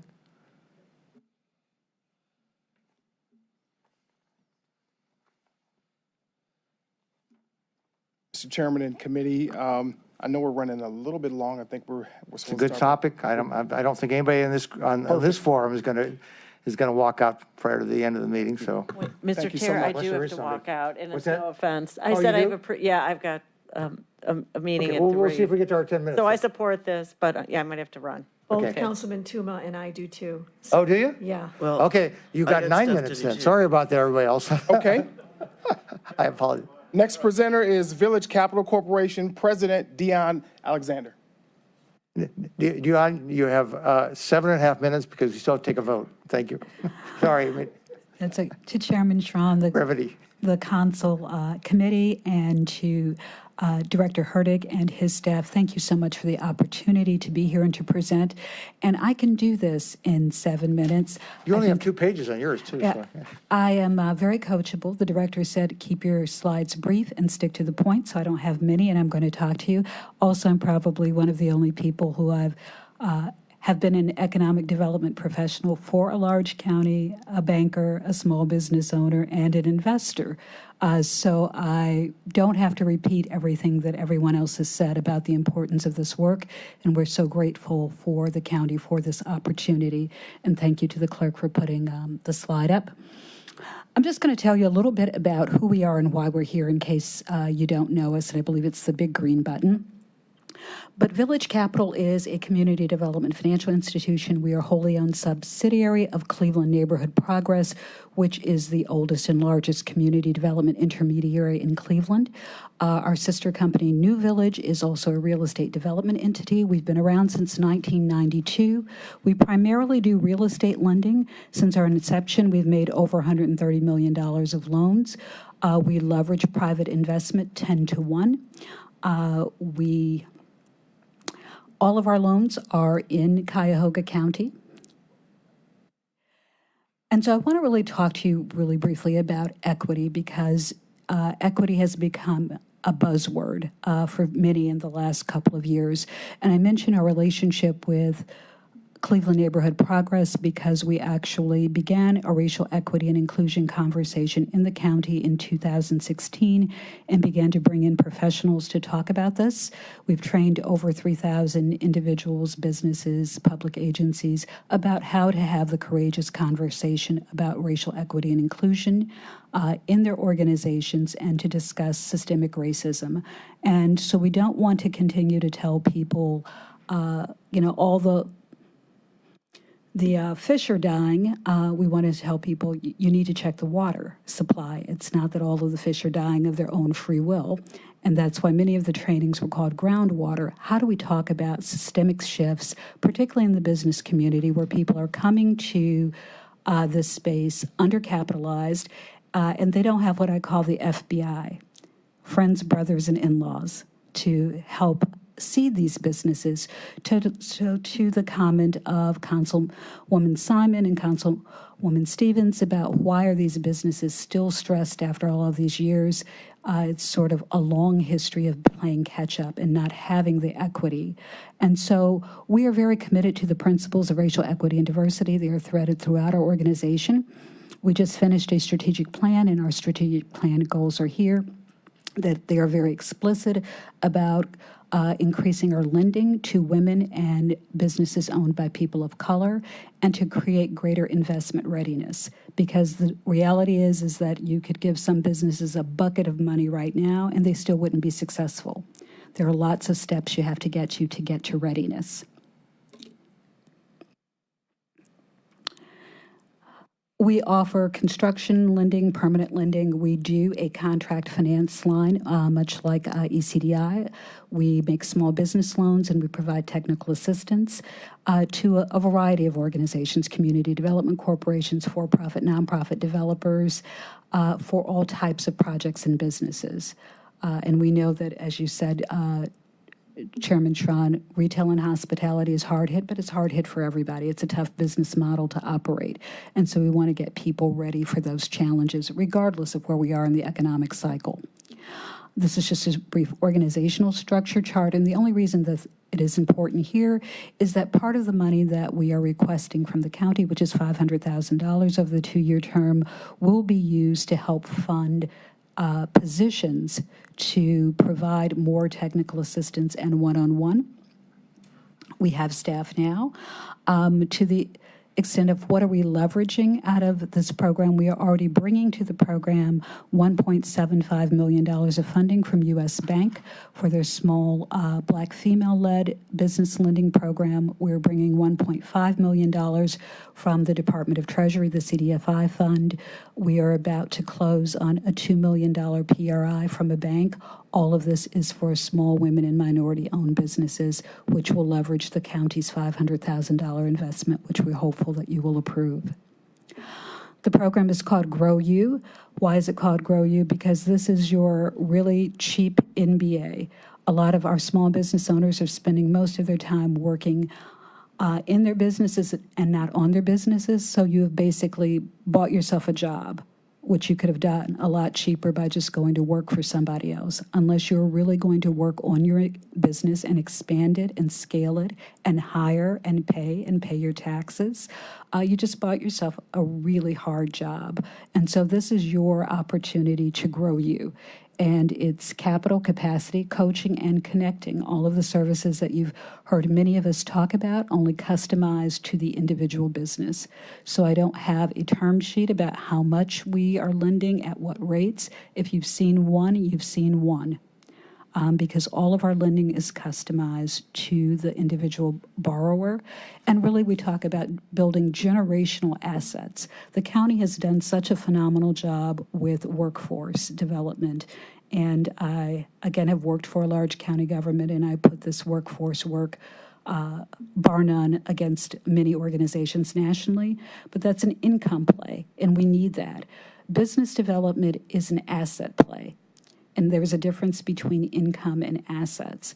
And so income is the first step, but you use your income to convert it into assets, and that's building businesses and creating generational wealth. And there's a roadmap, and there are lots of different things that you need. So we're going to customize our approach to the business. How do you grow you? This is the People's University, like the library. And so I've mentioned some of the leverage sources here. We also are a recipient of a $50,000 grant from Huntington Bank, their new entrepreneur in residence. I talked about the CDFI fund money, the U.S. Bank money. I cannot yet announce the PRI from another organization, but I'm also pleased to say that VCC was selected among 5 organizations across the country by the International Economic Development Council. We are the only CDFI. We're the only organization in Ohio, and the other 4 organizations are actually economic development agencies for large cities or counties. That's how committed we are to equitable communities, and we were sponsored by a local bank to say that we need to be in there and you need to have this CDFI, and we fought to get it, and that is funded by the Rockefeller and Cerdna Foundations. And so we are representing the county nationally around building equitable communities and these small business development programs. And I might have time left. Excuse me, Mr. Strong, your microphone. Mr. Chairman, I'd like to make a motion that this be passed to the full council under suspension. Your microphone, Mr. Chair. I will second that. You got off really light. I did. Could you please stick around for questions, though, if people have one-on-one, even though they won't be on the record? I appreciate that. Sure. Just in the interest of the rest of my team, I'm probably going to get yelled at for taking it right to the minute. So with that, been moved and seconded. Is there any discussion as far as putting this forward? Seeing no one on the discussion, all in favor, say aye. Aye. Any opposed? No opposition. All of these have now carried forward for second reading suspension. And I'd love to chat with you a few minutes if you have time. Yes, sir. It's not fair to you not to have somebody asking you questions because you did a great job. I'll call her at home and ask questions. What do you mean? We don't have to wear masks anymore. Is there any other miscellaneous business? Hearing none, we adjourn the meeting.